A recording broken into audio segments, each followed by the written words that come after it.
Hello and welcome back to another episode of Swords and Sapphics. I'm Rachel. I'm Ivy. And today we are talking about a new rom-com on Netflix called Purple Hearts. And we watched it so that you don't have to. You're welcome.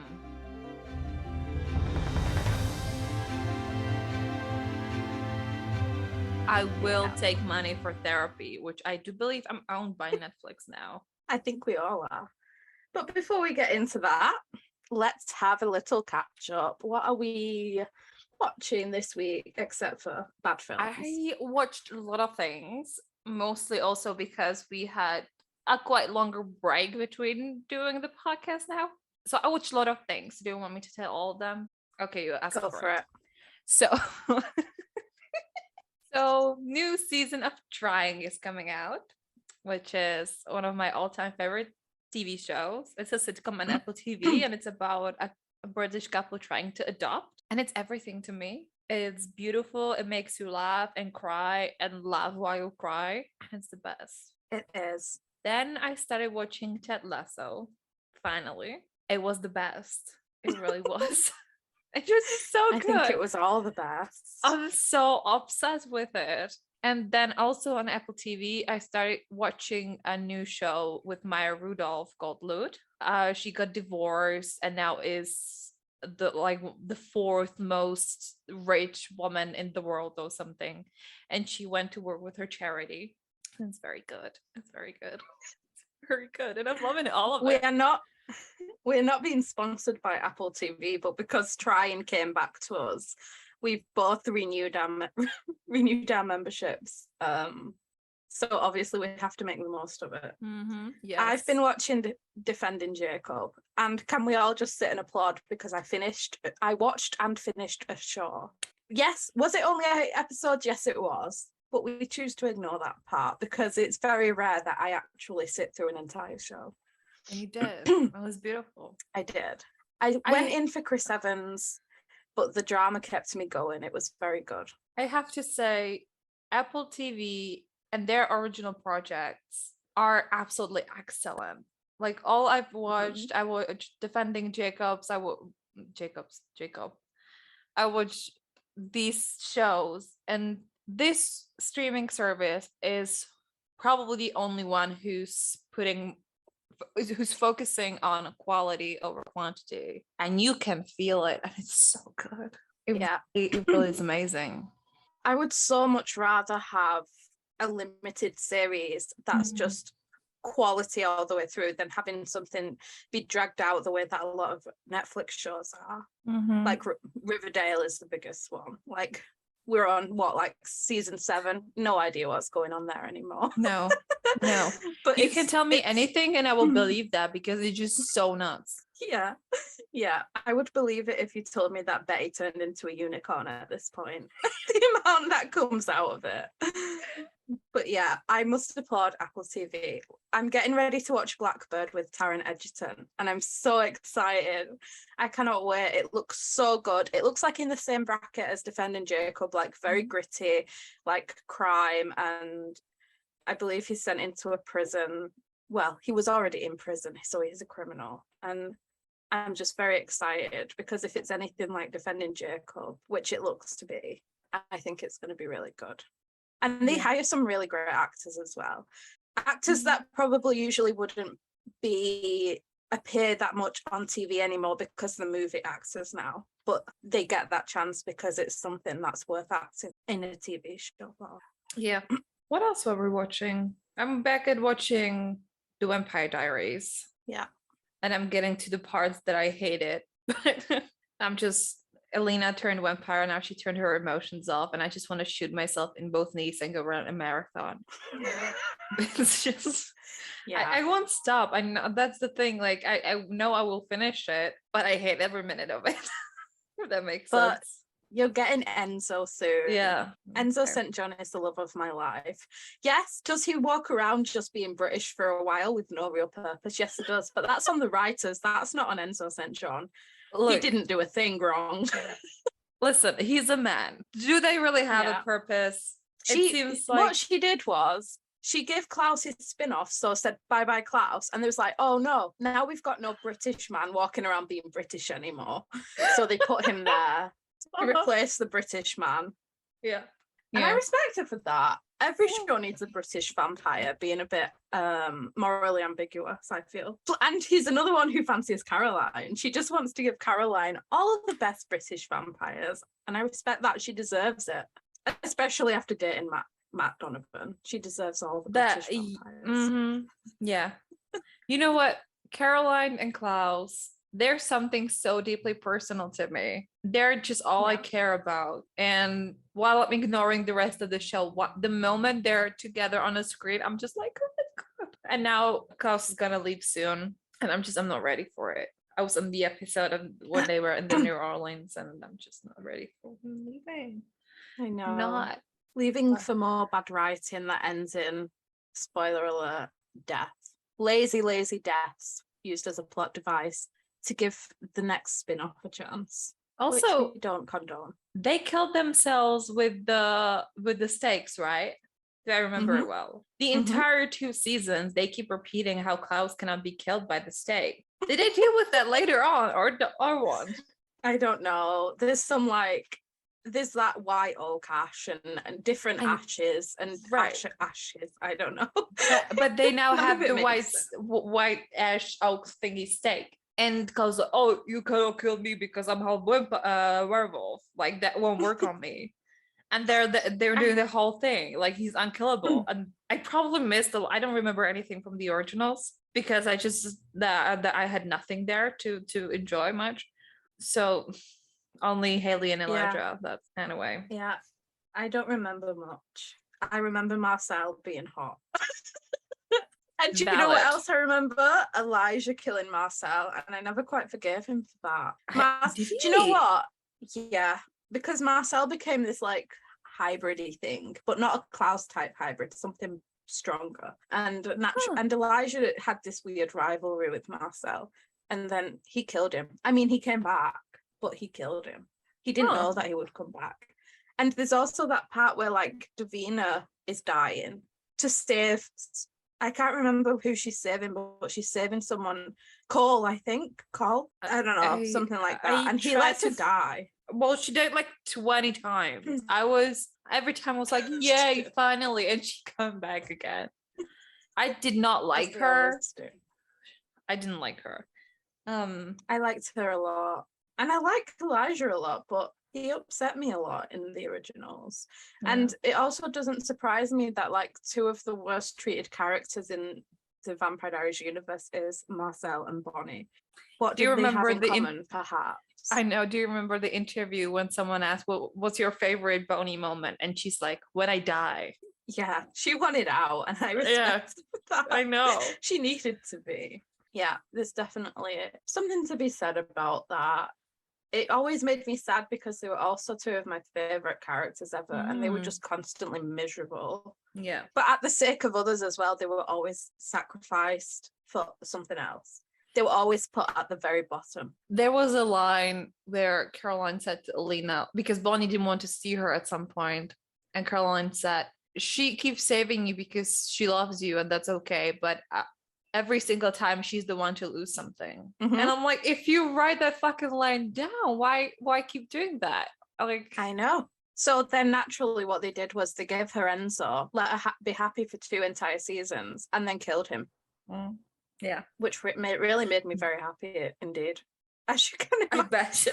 I bet that was a very big gasp moment, I have to say. Yeah, and I never forgave Stefan for that. He was never my favorite anyway, but like it's just, I hate it when writers disrespect characters so much, because a death you can accept. Like if a death is done right, then it's done right and you feel something from it.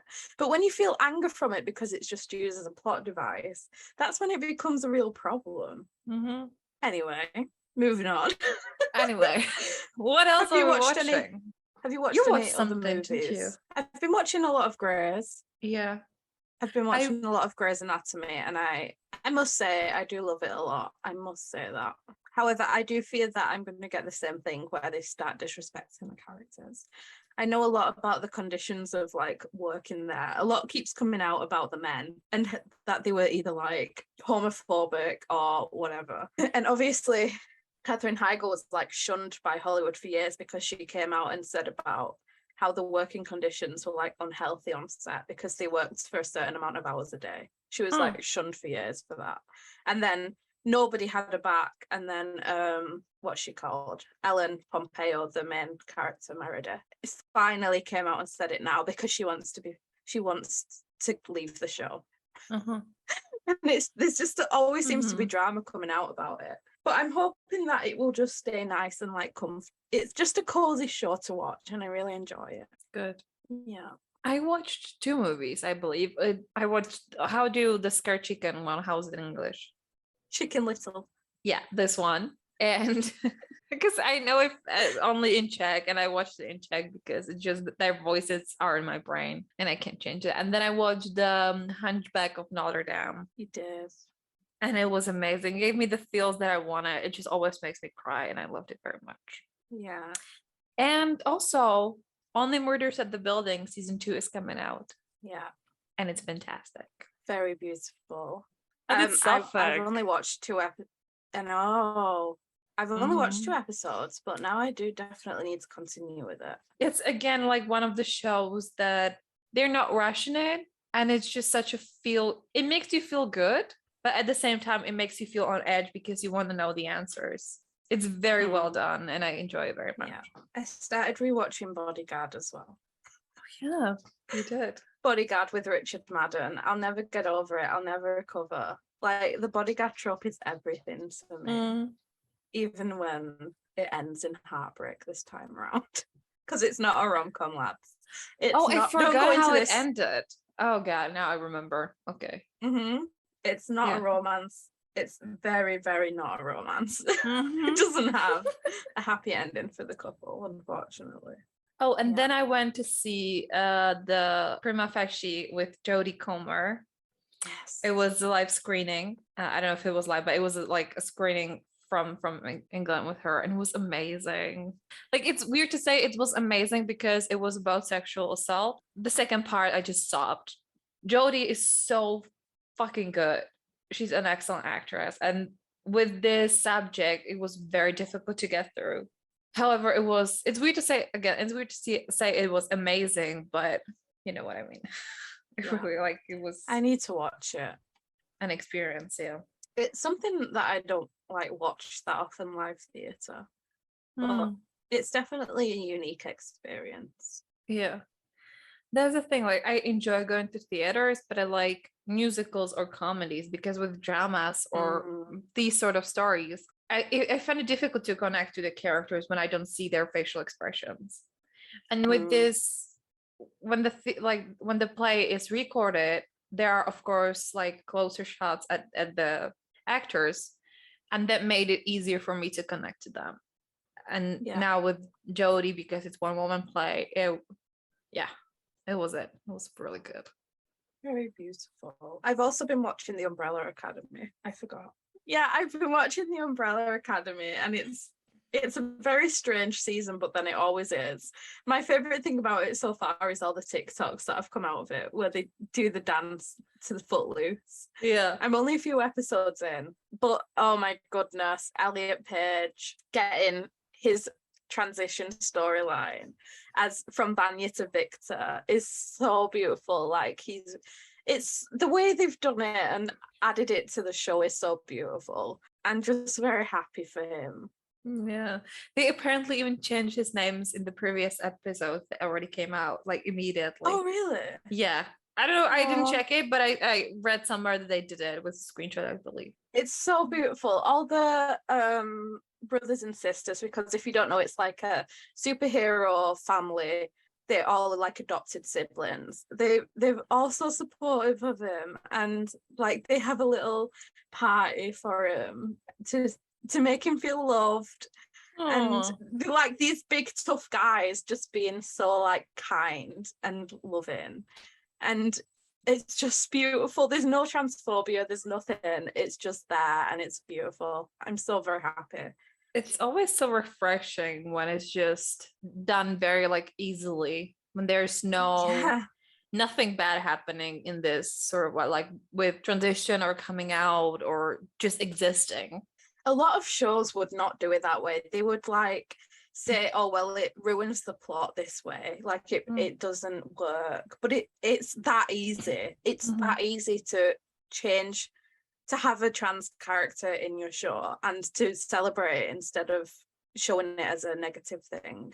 And that's like, I hope other shows follow in that regard, because it really is special. Yeah, you can say this was done for queer people in particular, because I feel like with media done for straight people and with straight people in mind, there is always that homophobia and transphobia and fatphobia. Well, that's not for straight people, but for the wrong, if it's not done for the correct audience, there is always something bad.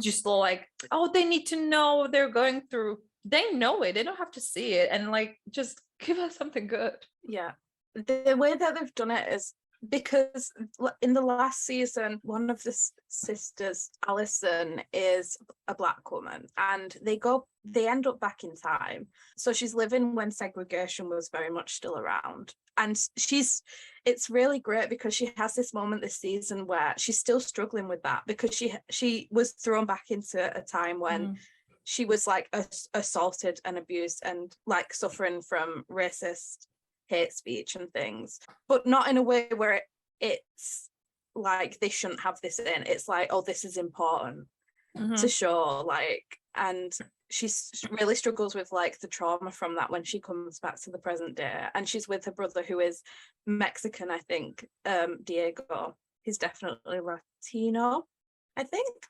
and they both go into a bar of like white supremacists and they're like, shall we go and fight them? And she's like, yeah. And they go and fight them. And it's just like, because they're adopted siblings, these are the two people of color in that. And like, they stick together for it. Like, it's something that only they have been through in it. It's just beautiful. And Klaus is pansexual and probably gender fluid. He wears skirts and things. It's very beautiful. There are just a lot of things to love about the Umbrella Academy. That's good. Yeah, I'm good. How about books? I was about to say, what were you reading? It's just a soulmating. Mines. Really? I am reading many books, right? Well, currently 3. I started reading Empire of the Vampire by J. Kristoff, and then I finally got Glow by Raven Kennedy, which is the 4th book in her series, which I adore and love. And then I started also Be With Me by Samantha Young. Again, it's a series that I really adore, but I just don't have energy and time to read. So like mostly Glow and Be With Me is something that I want to finish ASAP, and I wanted to binge read, but I just didn't have the energy to do so.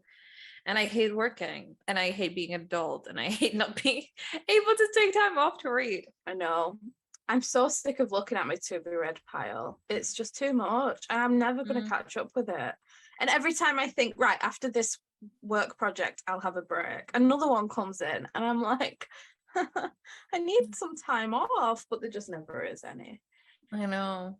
I've been reading mostly audiobooks while I take Enzo for a walk, my dog. I finished Count Your Lucky Stars, which was the 3rd sapphic romance in Alexandria Belfleur's series, starting with Written in the Stars. And that was just really, they're always good. They always hit just right, those ones. They're always really funny, but they have something deeper in there, and they have a lot of steamy scenes.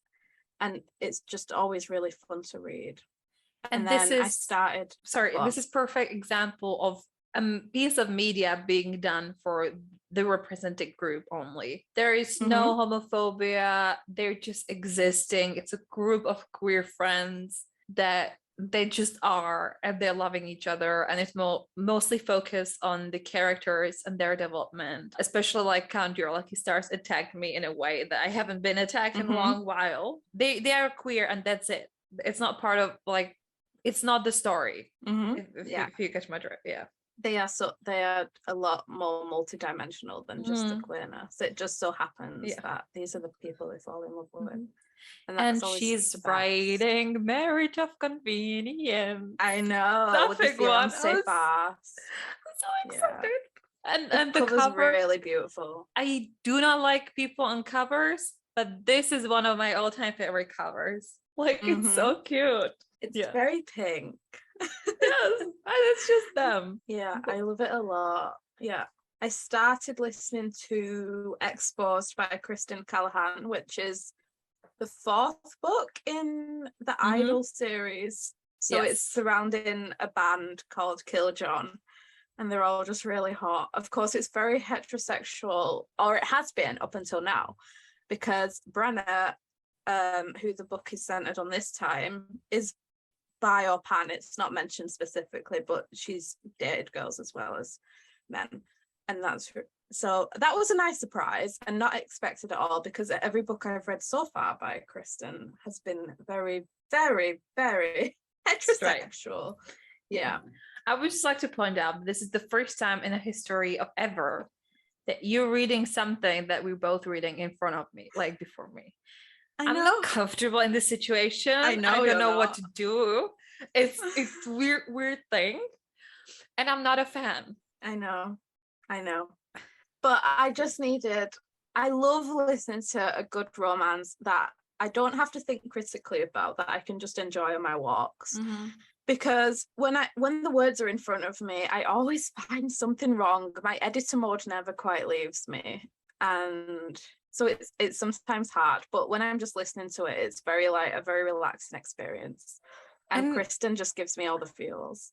Do tell who told you to read these? Of course, Ivy did. Of course, she did. But it also helps that I have a free subscription to Scribd because I write. It does help, yeah.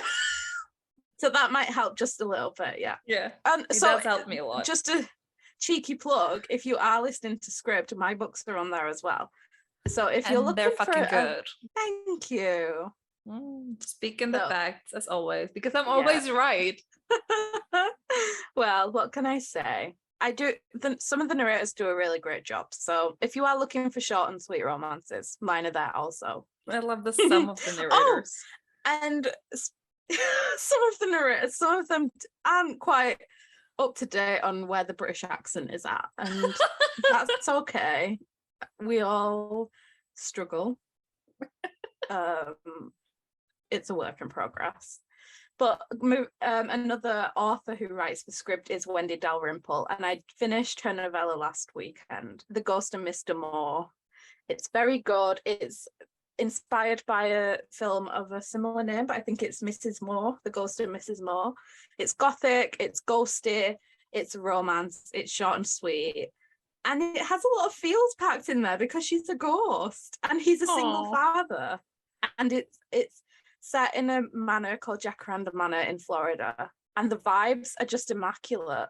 So I would definitely recommend that if you're looking for your next audiobook and you're not into mine, go through Wendy Dalrymple's, because I'm really enjoying those ones. And then try Rachel's again, because you are into them. And if you don't like those, try my other pen name, Bryony Rosehurst, because maybe you're into them. And if you're not, then you're wrong. You are. It's all I'm saying. Yeah, there are a lot of queer. There was actually the ghost in The Ghost of Mr. Moore was queer. She had crushes on women, and she was very comfortable in that, despite the fact that she was living in a different century. So beautiful! It's always nice to have that thrown in. Even just like a tiny mention always makes my day. I know. It's very good. Same. I'm thinking of comic books that I read, and I'm trying to still get through the Wonder Woman one for like 2 months now. But I did read, like Marvel is releasing a collaboration with Fortnite. They did that in the past. Now they have a new comic book series, and it's one like very short comic book a month in Czech translation, and it's so good. I need to read it. Yeah, it's really good, and you get free skin for Fortnite, and now you got like free wrap for guns, and the story is very good. Beautiful. I do need to read it. And yes, we are still obsessed with Fortnite. We play it daily. Do you remember what I said? I cannot play in a few days. Oh yeah, Ivy had say sore eyes one time, and she was like, I'm not going to play for a few days. So the next day I was like, so how's that not playing Fortnite going? And she's like, let's play it. And I'm like, okay then. You don't have to tell me twice. We were even talking about setting up a Twitch stream when we were playing it. That's where we're at now. But the way we're so unhinged when we play Fortnite. Like sometimes I just have 5 minutes where I send all the Czech swear words I know just to sort of relax a little bit. Yeah. I feel like you can always tell how our day was based on how we are when we're playing Fortnite, because we're either completely unhinged, can't stop laughing, or we start like ripping chunks out of each other playfully. Yes. Which apparently is flanter or flirty banter. Or we just don't talk for a while. Yes. And then every so often we say, I have a med kit. Yes. And I have a big potion and feet. There's feet. Yeah. And then there is a, oh no. Or I hear this cursed sound of the Nintendo being not charged. And I play on TV, so my Nintendo is constantly in a charge, just so you know who I'm talking about here. I have a problem with charging my devices in general. Mm-hmm. It's very rare that any of them are at full charge. It's very remarkable I've gotten through every single podcast this far without something dying on me. Never say never. And Ivy hates me for it. I do feel it's a symptom of ADHD. I'm just saying. But like, how am I the opposite here? That's the thing I don't get. ADHD works. Like, when my battery goes down like 40%, I start sweating and I'm so uncomfortable and I have to like put it into charger when I notice it. When I don't notice it, fine. But once like it's, God forbid, when my iPhone's like, oh, 20%, charge it, and the battery is red. It's just, I want to faint. It's just too stressful. That's what low power mode is for. Yeah, but no. What I've realized is that I'm the chaotic good and you're the lawful evil. It does check out. Yeah, it does, doesn't it? It really does. I checked my Goodreads, and another book I finished was The Witchery, which I talked about a few times. It wasn't my favorite read. It had all the vibes. The vibes were immaculate once again. But it wasn't my favorite. But I would definitely recommend it if you're looking for something spooky.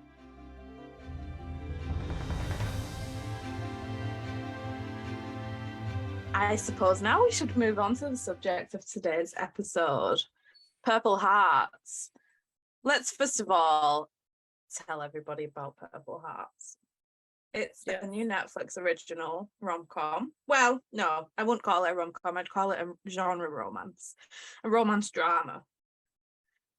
It is about a woman played by Sophia Carson who has diabetes. She's struggling to pay her health insurance and for her prescriptions.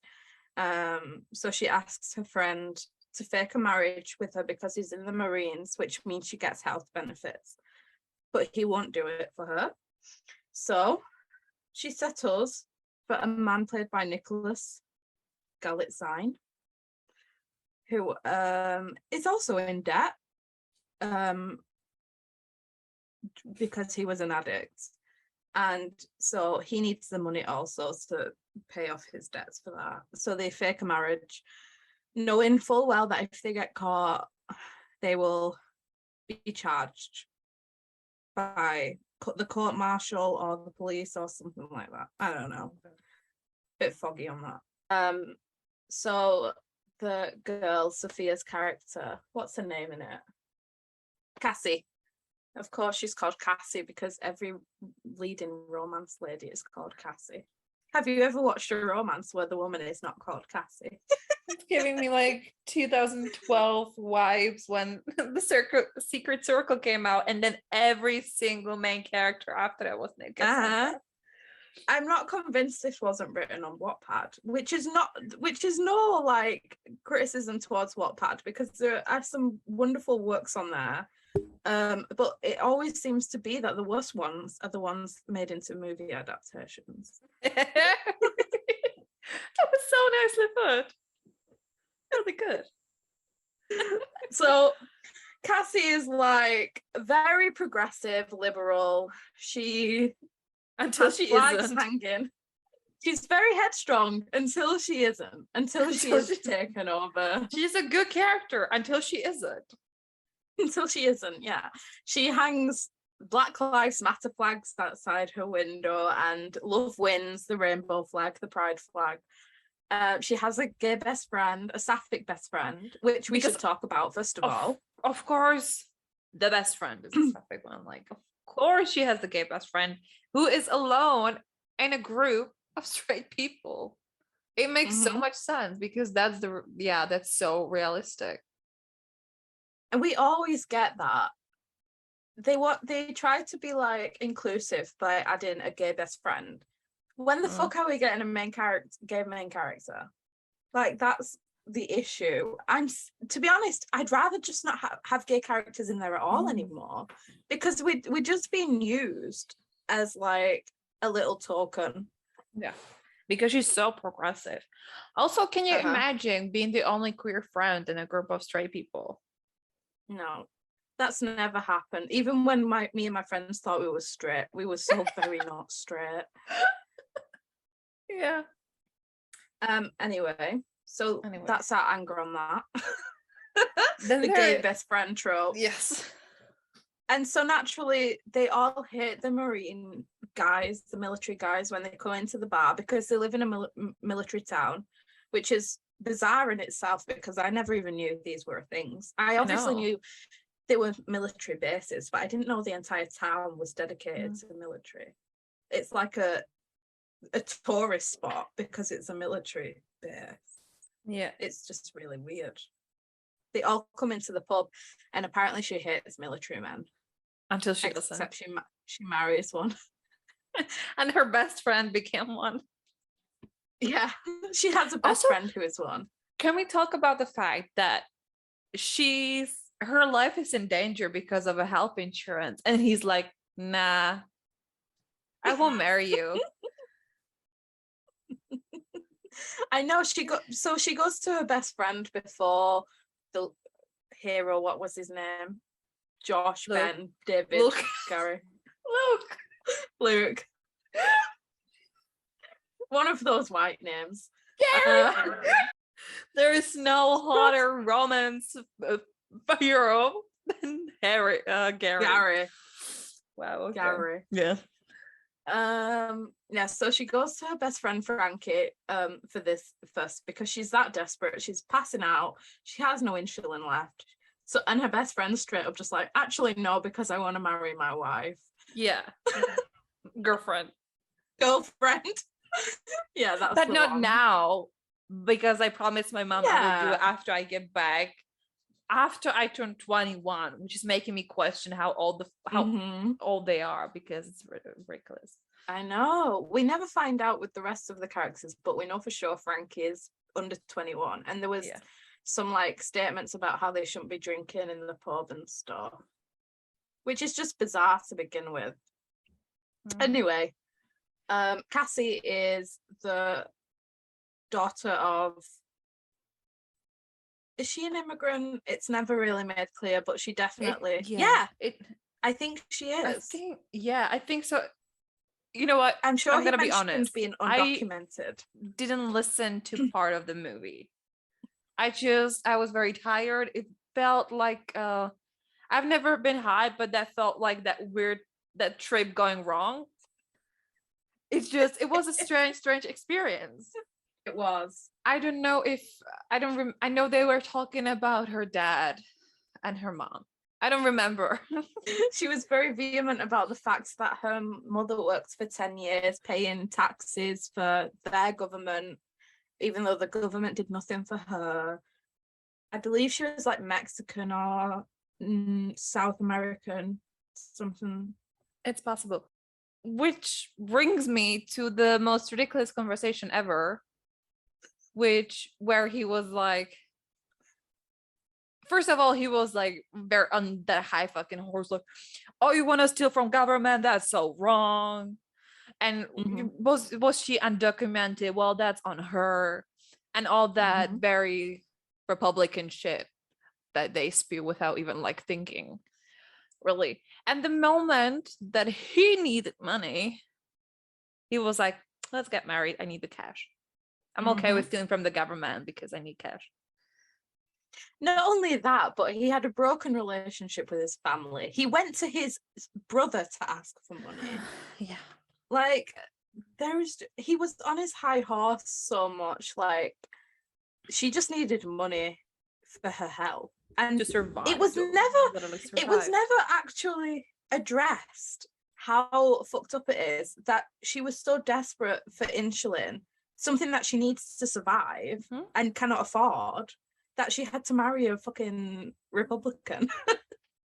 Like, it was never addressed that was the core problem. Yeah. Like, and that's just bizarre. Especially when she was portrayed at the beginning as very outspoken liberal, or as he said, lib, which yeah. And he kept commenting on her feminism, saying like he was basically saying her feminism was a flaw because she made it seem like she didn't need anybody and she wouldn't let him in. That's not feminism. That's a personal choice. You can have a romance. You can be in a romantic relationship and be a feminist.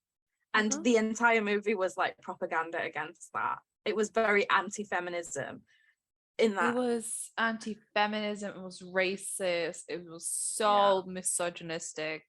And we're going to get to the conversation later. I'm going to keep it that. It was just... It was the way that they always had conflict and disagreement about core beliefs, and then they just moved past it. Like, it's just something you can argue about at dinner and then get on with your day together. And it was also portrayed like something that is sort of sparking the heat between them, because every single time during those fights, they were like getting closer. And at one point, he like, they're watching Hug Me or something, and that's just so not it.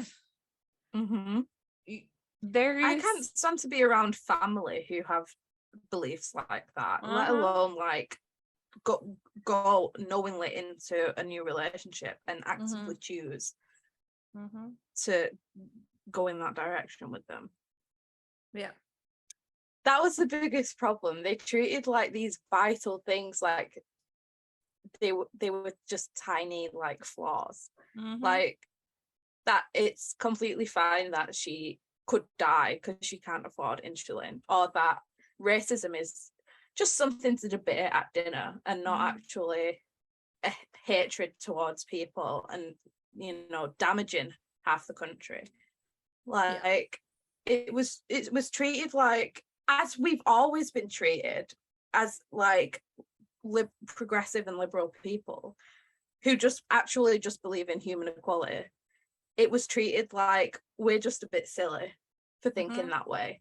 And we just argue and then let it go. That's not it.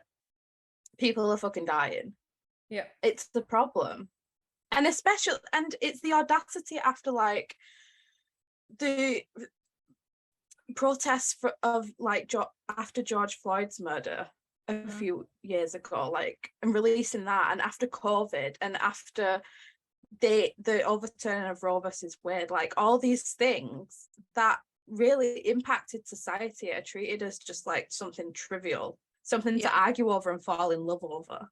Which I think the worst thing was the conversation after their wedding with they had the fake wedding, went for a dinner with some other Marines and their like partners, and one of them was like given a toast and ended with a sentence, "Let's go hunt some Arabs."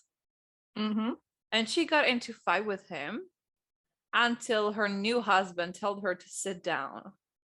And that's, I saw that scene being on TikTok, like edited, like, sit back down, I'm set. You know, that like it's something very hard when he tells you to sit back down. Yeah, no, it's not. Especially in this fucking conversation. Are you kidding me? Yeah. Because they were being deployed back to Iraq the following day. Yeah. So they were very excited to go and hunt some Arabs, in his words, which is just so. But like, there were other wives at the table as well that said nothing about that. And they were like looking weirdly at her. Yeah. Like, saying it was weird for her to get upset about it. But the thing that peed me off as well was that character was black. And another character was black. So they've like tried to add that for diversity points while simultaneously including like normalizing racism. Yeah. And she accepted all of it. That night they had sex. How can you have sex with someone who sees no problem in that? They literally went out to fight about it. And like a few hours after that, they just had sex. When I saw it and I heard that it was between a liberal and a Republican, I really thought that it would be the other way around. In 2022, you kind of have that naive hope that Netflix would not put out something that fucking stupid, where she would be the one introducing him to like liberal thought, where she would be the one, not that she should have had to, but if it was any way, it should have been that way. He should have been like weakening his resolve for her and not the other way around. She like abandoned every value she had. When I say I love women going bad, this is not what I wanted. No. This is not it. No. Women should be villains, but not in this society, not in modern society where the rights of humans are being debated. She was supposed to kill him. Yeah, she should. That would have been a much better ending. Where were the swords? There were no swords. There were just a lot of fucking guns. He really, really loved holding his gun. Which also there was a sort of like montage of them sending each other letters and being on calls. And during that montage, they showed him. Where did they went? Where they deployed to Iraq? They showed him there, of course, with a yellow filter, and with children. They put so much work into trying to humanize the soldiers who went there to kill people. And then even had the scene, it was about some bombing or something. He had it on his computer where all of them were like very solemn and sad. Like they were the victims of this fucking thing. And she sang a song for them and called them heroes. Yeah, she went on stage and said, "Let's give it up for our American heroes," who at the beginning of the film, she was talking about how like her mother struggled and she was struggling because of them, because of people like them. And that's just bizarre. They were also awarded for they had like these awards on the shelf and stuff, like proud, like it's something to be proud of. And like his father, which by the way, Sheriff Stilinski pissed me off very much in this one. Why would you sign up for it? I trusted you. You were one of my favorite fathers. The Luke one didn't talk to his father for years, obviously, because his father sort of like didn't disown him, but wasn't talking to him because of his drug issues. And then the moment he got like blown up and got into hospital because I don't remember what happened. I wasn't paying attention back at that point, but it was like in a hospital and it had to be in a wheelchair and stuff. That was the moment his father was proud of him. Yeah, because he was wounded in combat. Yeah, because he got the Purple Heart thing, and that made his father proud, and that's what he put on a shelf next to his Purple Heart.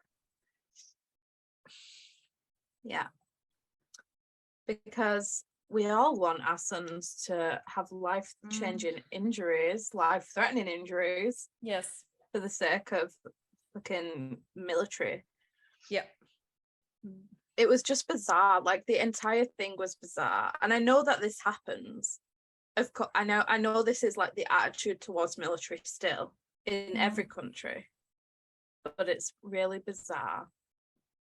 It's a really bizarre way to look at things. Like, and as they sometimes treat it like it isn't a choice, that people don't choose to enlist now. Like it's still a requirement. You know, And it isn't. there is this, I think her name is Ziwa on TikTok, and she has like a talk show, but I see her a lot of TikTok. And she had the conversation with Mia Khalifa, who doesn't know, she's a adult movie star. And she started OnlyFans during pandemic. And they were talking about it. And Mia said, well, it's better than selling your body to the government. And that really is it. Yeah. There is just like no good reason for it in this like day and age. There is just, you know, if you would ask me where would I think the movie was made, I would tell you America without missing a beat. yeah. It's so It was obviously American.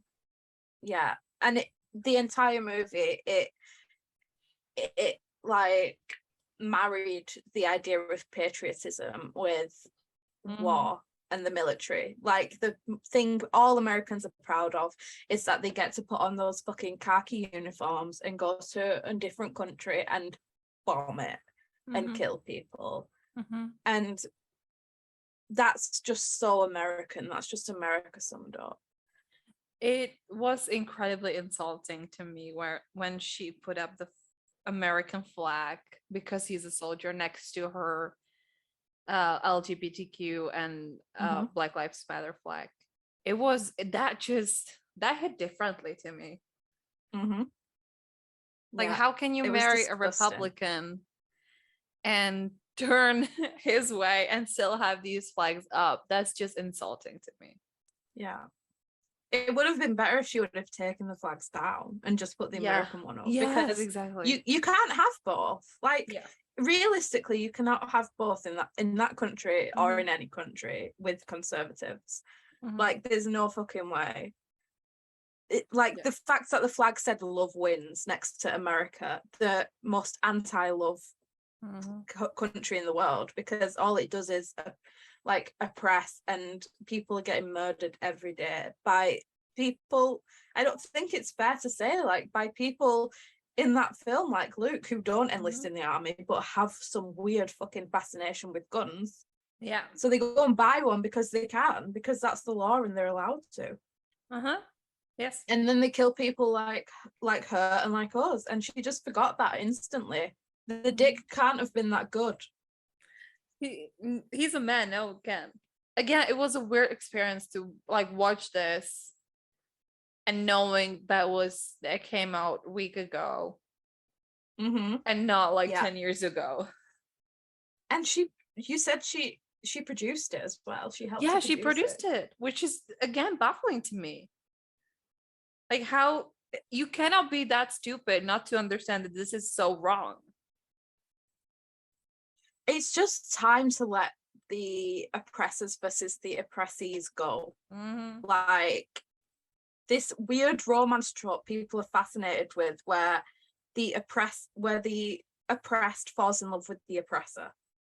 Like there was one with Rue from the Hunger Games where she was in a Nazi camp, or she was black in Nazi Germany, and she fell in love with a Nazi. And that just doesn't happen. Like, you do not fall in love with people who want you dead. No. Unless they are a villain in a fantasy show, in which case, go fucking head. Then it's okay. If they're oppressing you in modern day society, or whatever society we've been in the past, you just wouldn't. They want you dead. You would not fall in love with Donald Trump, and you would not fall in love with Hitler. So if they support those men, don't fall in love with them. It's that simple. It's really easy not to. Yeah. It's just people are two people of different opinions can be friends. There is difference between opinion about if this bread is a toast bread or a bread, which we fight about constantly. But when you're talking about human lives, there's no opinion. That's just not. There's a wrong answer and a good answer, and because people act like politics do not touch you as an individual. They act like it's just a thing that we all live with, but it's very like rooted in someone's beliefs about politics is rooted in compassion. Like it has to be, because there is so much bad being done to minorities that how can it not be? And if you don't see that, if you support Republicans or conservatives, then you don't have like basic human compassion for someone who doesn't look like you or isn't like you. Like you just don't. And so how the hell would you fall in love with someone like that? Yeah. It reminds me of the sentence, it was in Enola Holmes when Sherlock said something like, I don't care about politics. And that woman, I didn't watch that part, but I saw the scene. She said, you don't care about politics because it benefits you. And you don't have to care about it because it's giving you what you need. And that's it. That's really it. You know what? And the thing is, it wasn't that he didn't care about politics. He supported it so aggressively that he fought for that government that was oppressing people like her. And that like that's just mind-blowing. And he kept like using her feminism as the butt of a joke and attacking her for being a feminist, like making snide remarks about it. She stood there with a top saying the future is female. And he's like, where are men in this future? He was literally the epitome of not all men. He was a meninist. And I, for one, would like to see a world where the females are in charge. Which reminds me, didn't I read something like that? Yes. You might have done that. Yeah. However, I have regrets about that. Do you? Because a lot of people, and understandably, they don't like reverse oppression. Yeah, I get that. But in a way, it shows you how fucking ridiculous the current system is.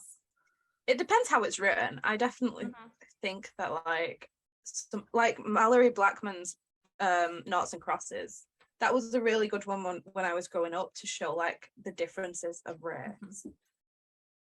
But yeah, we digress. But yeah, I did write a matriarchal dystopian type thing.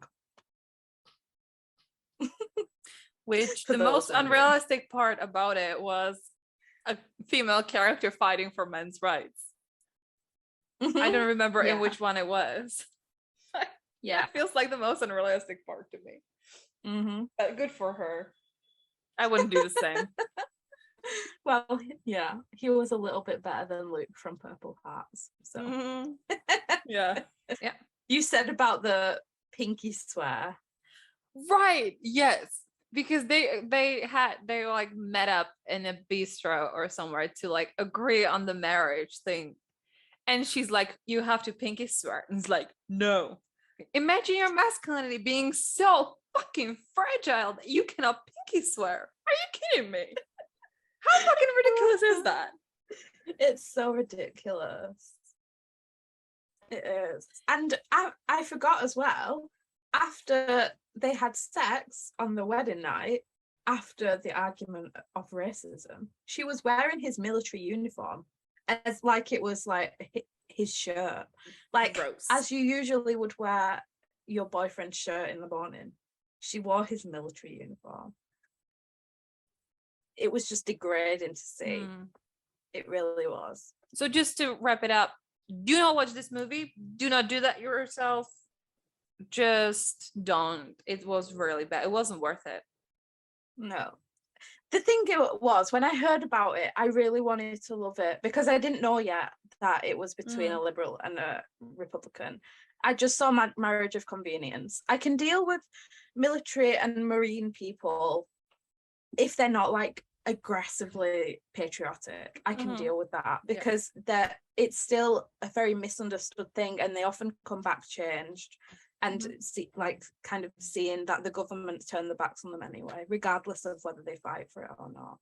But with this, like, he was just so naively patriotic. Anyway, I wanted to like it. It just I felt didn't like like it. Netflix had all these things behind the most famous tropes, most favorite tropes. Yeah, they had the best tropes you could ask for. They gave us so many good tropes, like marriage of convenience. She was sick and he comforted her, and Vice the other way versa. around. Yeah. Like, they were enemies to lovers, but it was just, they tried that, exactly that. Like, they used those tropes as a way to make this okay, and it was not.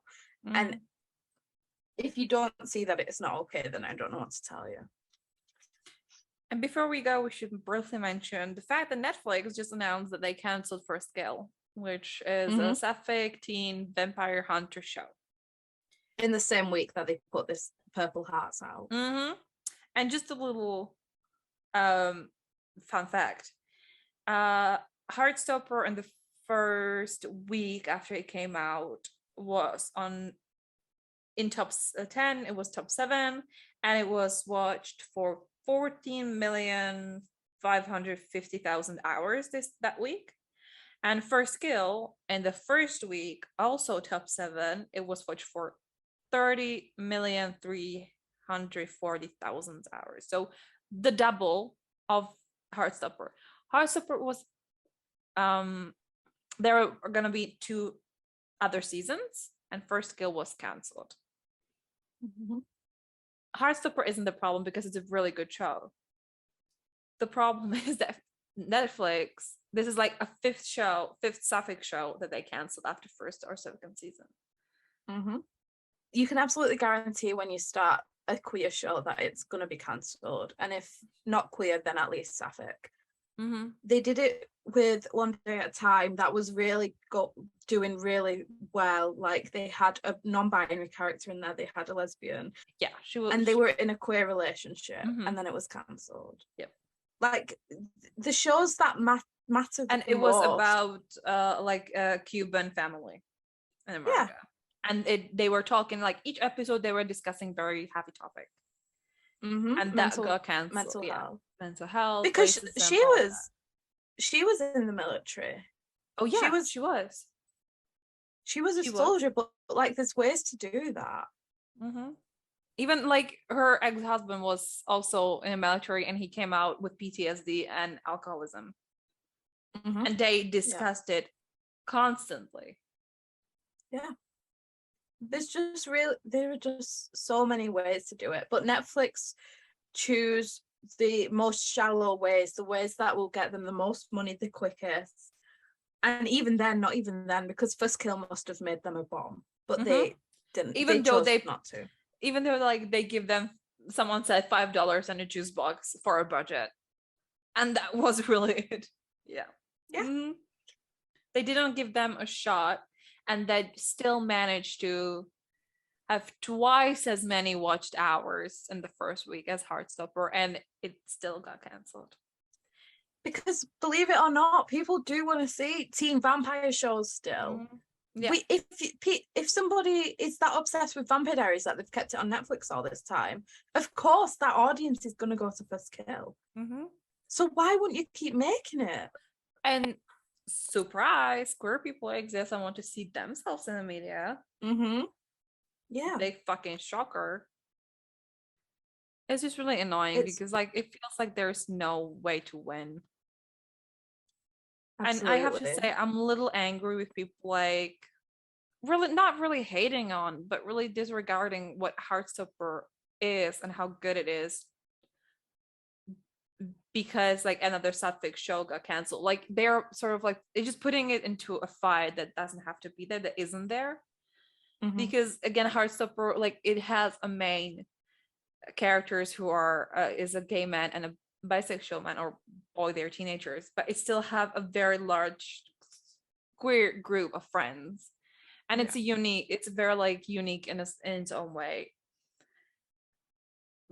So Heartstopper isn't the problem. Netflix is the problem, and be angry at Netflix.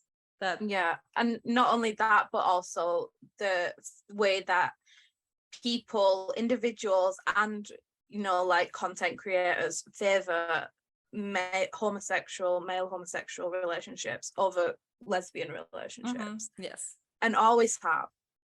That's the problem, because Netflix have tweeted and Instagrammed so many pictures of Nick and the other one, Charlie, Nick and Charlie, for Heartstopper, like ooh woo little cuties, but they we have not promoted them seen a any of that. lot. But for First Kill, it was Yeah. like twice before it came out, and like 3 times after it did. And they're very like not infantilized, but they're like this really lovely, cute, wholesome couple. Like they post pictures with hearts around them. They're just so cute, little boys falling in love. And then with women, it's either nothing or it's like, this is too sexual, this is too this.